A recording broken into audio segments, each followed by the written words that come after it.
Bienvenidos una vez más a El Comentario, un programa realizado por Agustín Sancho Cubero. Este programa está disponible en YouTube y en las principales plataformas de podcasts. No te olvides de suscribirte, es gratis. A continuación empezamos el programa. En agosto de 2026, bueno, si el tiempo lo permite, claro, una sombra va a barrer la península ibérica. Desde Asturias hasta Baleares. Exacto. Y por un par de minutos, el día, pues, se va a convertir en una noche extraña, muy silenciosa.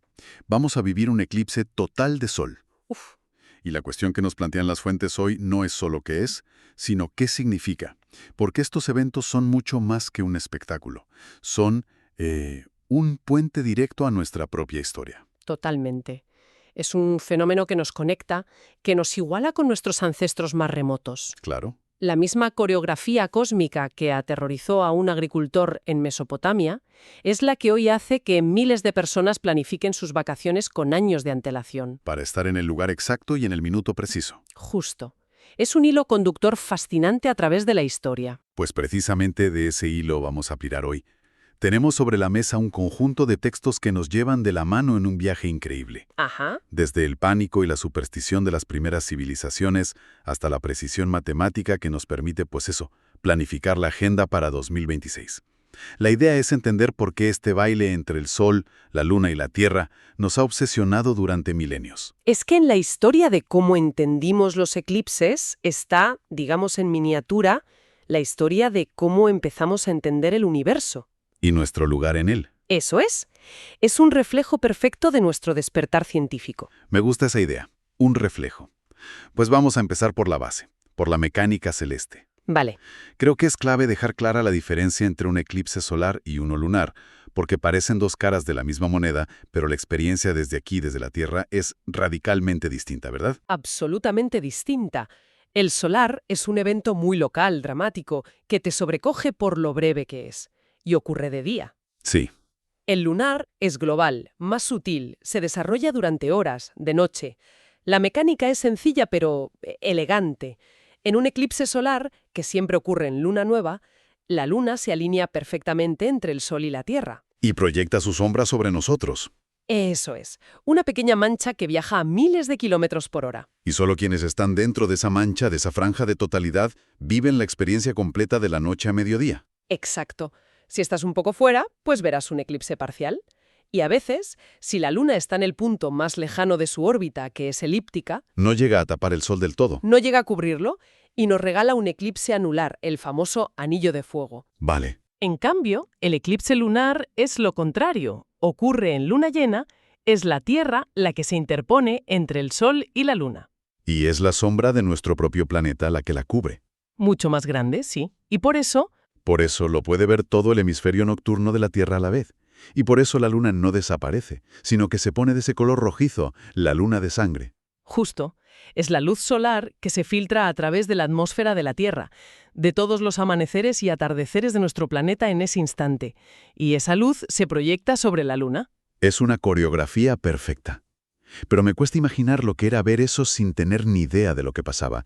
Debía de ser un terror. El terror más absoluto, sí. ¿Tenemos alguna idea de cómo reaccionaron las primeras civilizaciones que lo documentaron?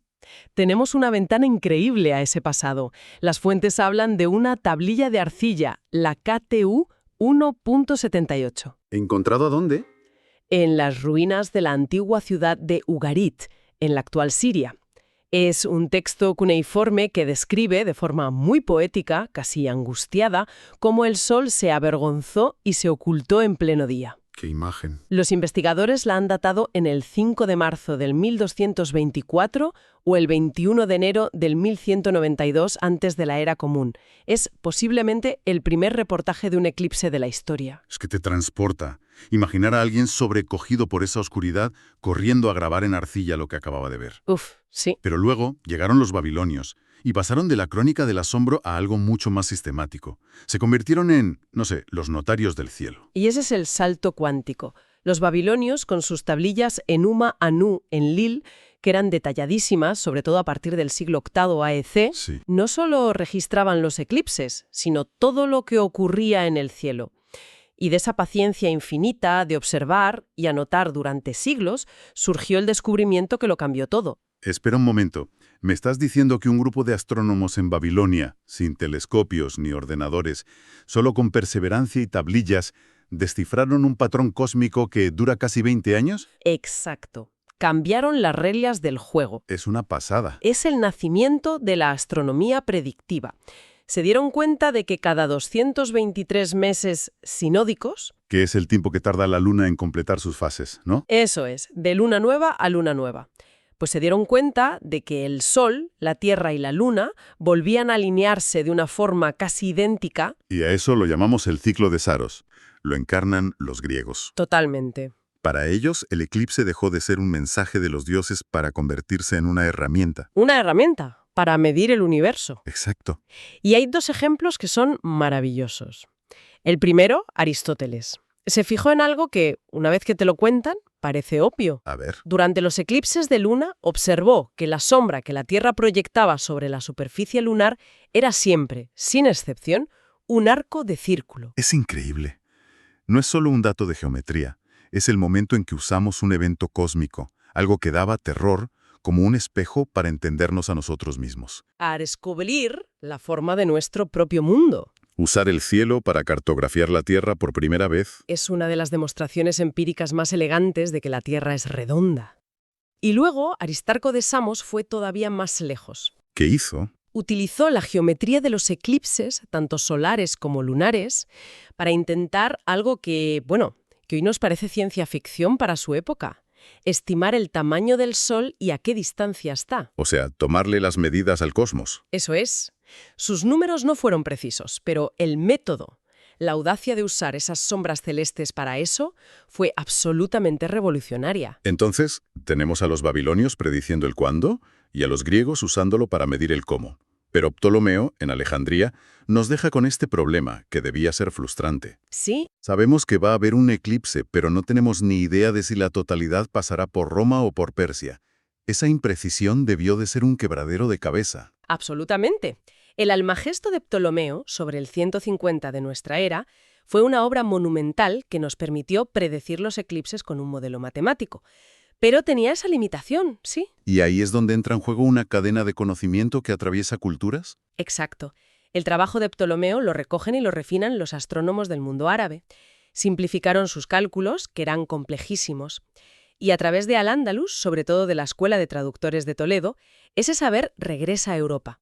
Y aterriza en la Salamanca del siglo XV, donde nos encontramos con una figura clave en esta historia. Abraham Zakut. Un personaje fascinante. Zakut no fue solo un traductor o un compilador, fue un innovador, con su gran composición y sobre todo con su Almanac Perpetuum. El almanaque perpetuo. Eso es. Creó unas tablas astronómicas de una precisión asombrosa. Fue la herramienta que permitió por fin resolver el problema de Ptolomeo. Y empezar a predecir por dónde pasaría la sombra. Con bastante acierto, sí. De hecho, hay una descripción del propio Zakut que es sobrecogedora.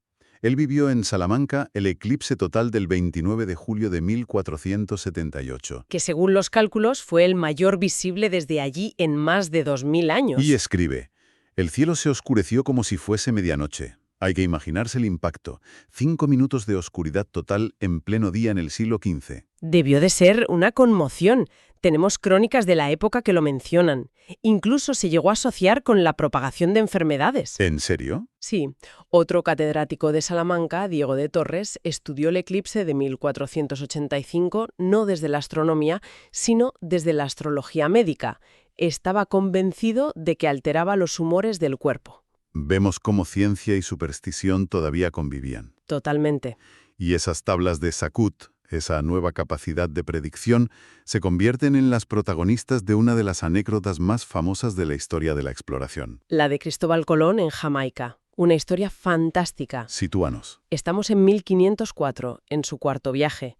Colón y su tripulación están varados en Jamaica. Se les acaban las provisiones y los nativos, pues, cansados de sus exigencias, se niegan a darles más comida. La situación es desesperada. Pero Colón tenía unas en la manga. Las efemérides de Abraham Zakut. Sabía que se avecinaba un eclipse total de luna. Y vio la oportunidad. Vio la oportunidad de hacer el truco de magia más grande de la historia. Reunió a los jefes locales y les lanzó una amenaza. Les dijo que su Dios estaba muy enfadado con ellos y que como castigo, esa misma noche les arrebataría la luz de la luna. Es una historia increíble, pero ¿hasta qué punto es real y hasta qué punto es Colón construyendo su propio mito? Porque en sus diarios él se presenta a sí mismo como un científico que usa el eclipse para calcular la longitud. Claro.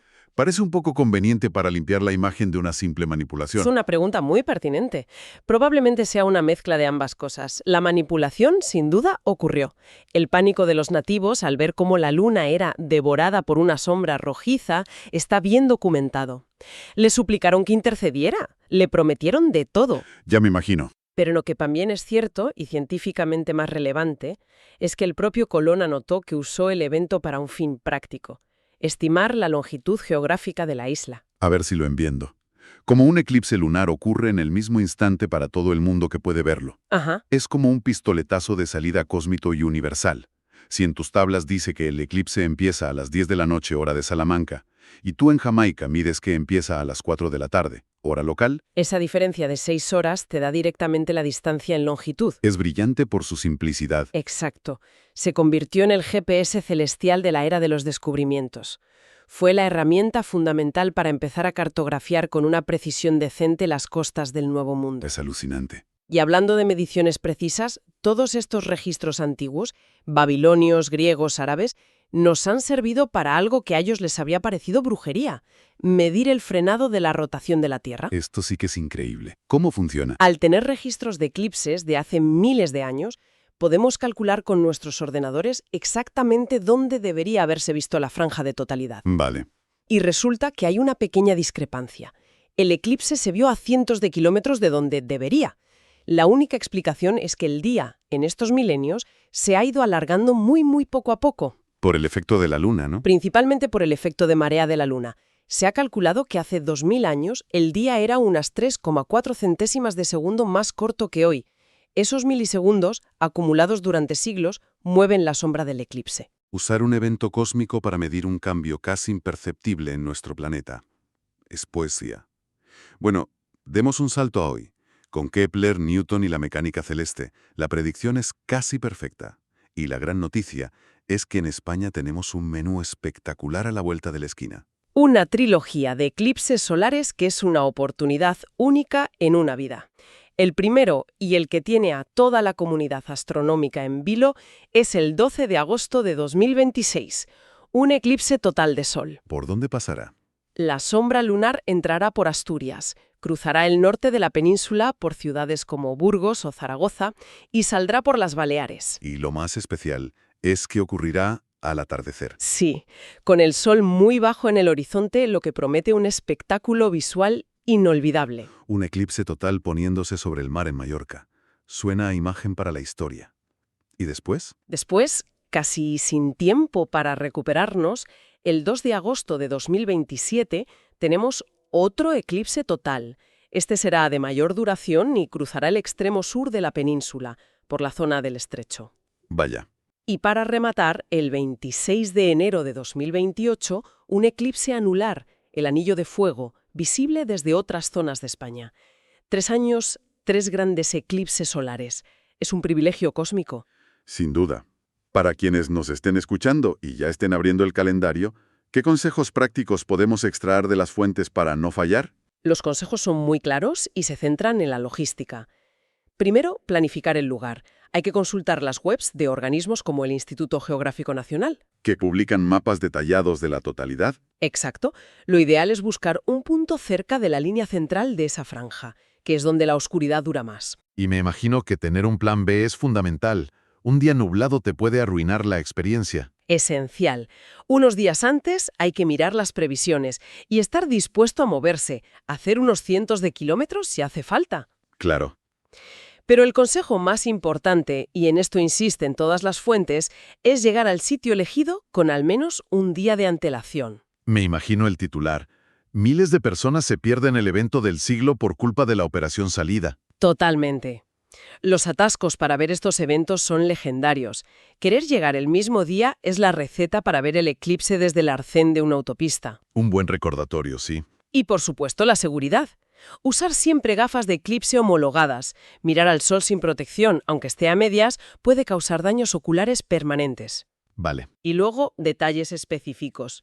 Para el de 2026, al ser al atardecer, es vital un lugar con el horizonte oeste perfectamente despejado. Lógico. Para el de 2027, Ceuta y Melilla son lugares privilegiados, con más de 4 minutos y medio de totalidad. Para los más aventureros, ese mismo eclipse tendrá su máximo en Luxor, en Egipto. Qué maravilla de planes. Hemos hecho un viaje increíble en este rato. Desde el miedo grabado en arcilla en Ugarit, Ajá. pasando por la astucia de Colón en Jamaica, hasta la planificación milimétrica de un viaje para ver la totalidad en 2026. Los eclipses son, como decías al principio, un espejo perfecto de nuestra evolución. ¿Lo son? Reflejan nuestro anhelo por encontrar patrones en el caos, por pasar del mito a la matemática. Y al final, la conclusión que proponen las fuentes es muy bonita. ¿Cuál es? Que no necesitamos esperar a un evento tan extraordinario para sentir esa conexión con el cosmos. ¿A qué te refieres? A que el espectáculo está ahí arriba cada noche, pero ya no lo miramos. En un lugar sin contaminación lumínica, en una noche despejada, el simple acto de apagar el móvil, tumbarse y levantar la vista es sobrecogedor. Es cierto. Es asomarse a lo que una de las fuentes describe de forma muy poética como la ventana al exterior de ese vehículo que llamamos Tierra. El universo siempre está esperando. El eclipse solo es un recordatorio muy ruidoso y espectacular de que formamos parte de algo inmenso. Hasta aquí esta edición del programa del comentario, un programa realizado por Agustín Sancho Cubero. Este programa está disponible en YouTube y en las principales plataformas de podcasts. Hasta la próxima edición del programa. Muchas gracias. Dirección y realización Agustín Sancho Cubero.